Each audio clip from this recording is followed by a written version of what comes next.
Level 1. The last Monday.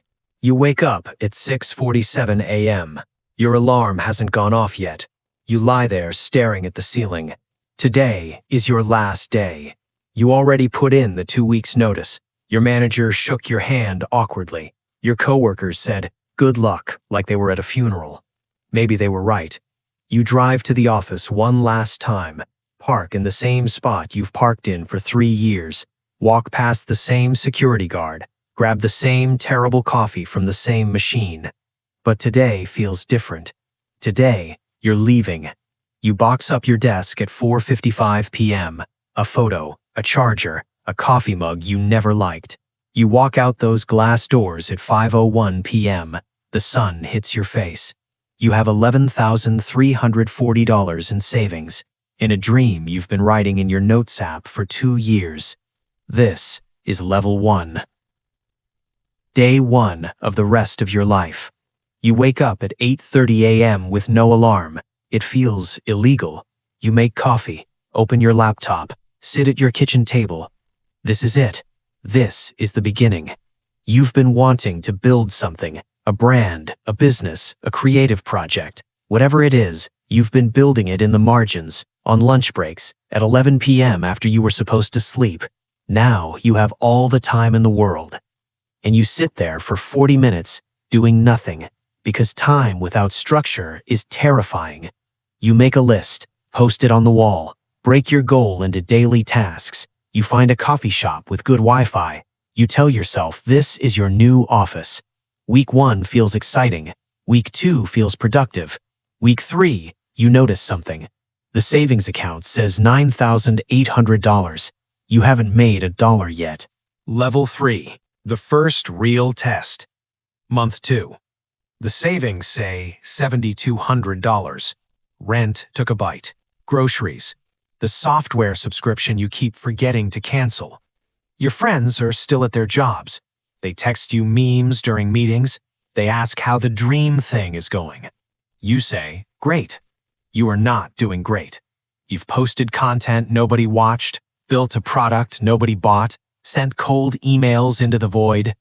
But then, something happens. One person responds. One person pays. $47 hits your account on a Tuesday morning. You stare at it like it's $1 million.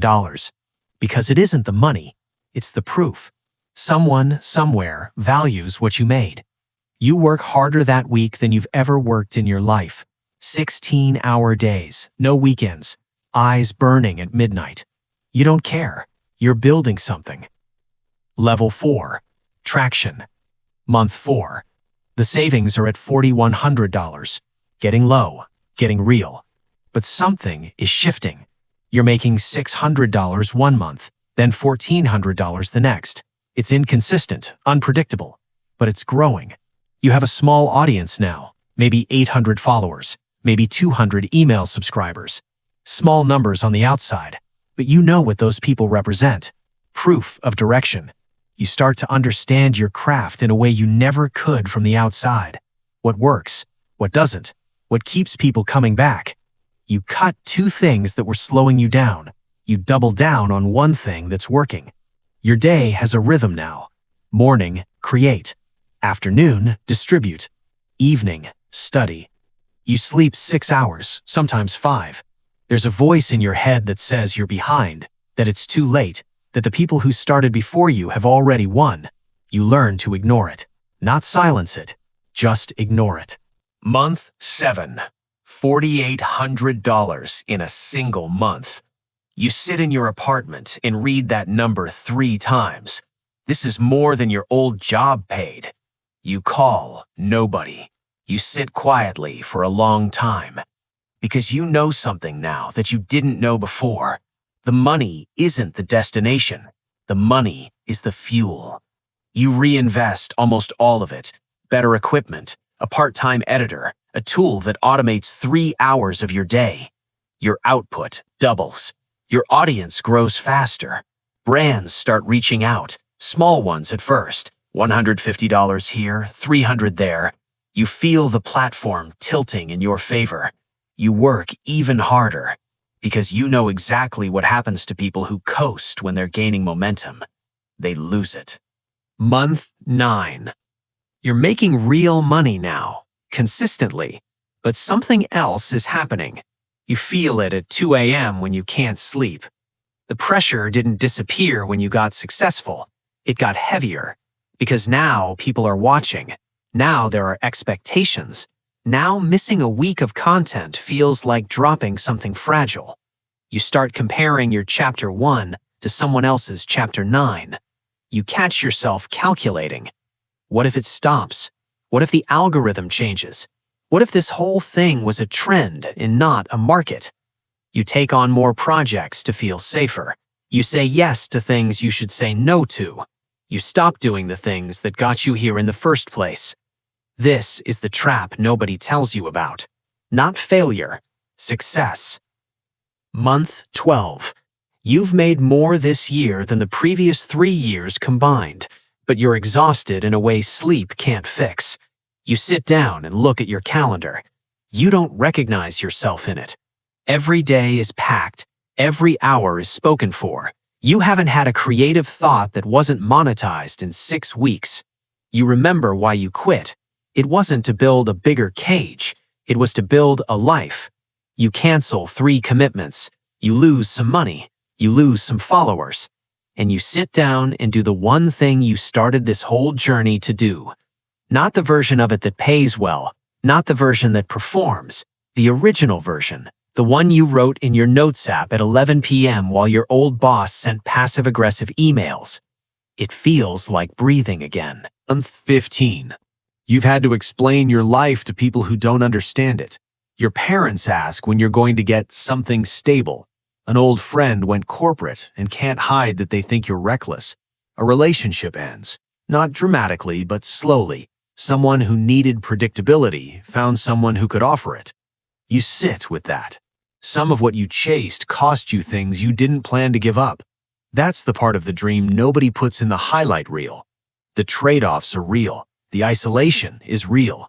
The nights where you question every choice you've made, those are real. But so is this.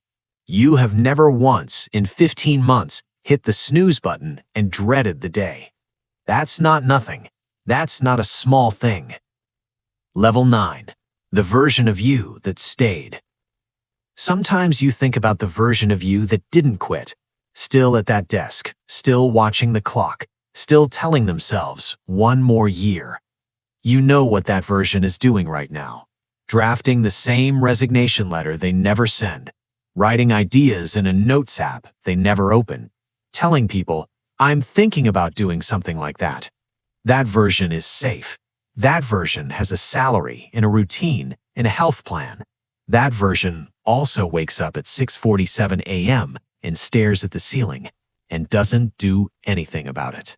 Level 10. Where you actually are. Month 18. You're not rich, not famous, not done, but you are undeniable. You know your craft. You know your market.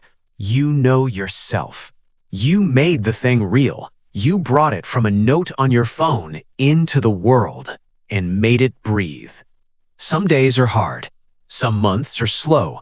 Some versions of the dream didn't survive contact with reality, and you had to rebuild them into something better. But here's the truth nobody tells you before you quit. The dream doesn't get easier.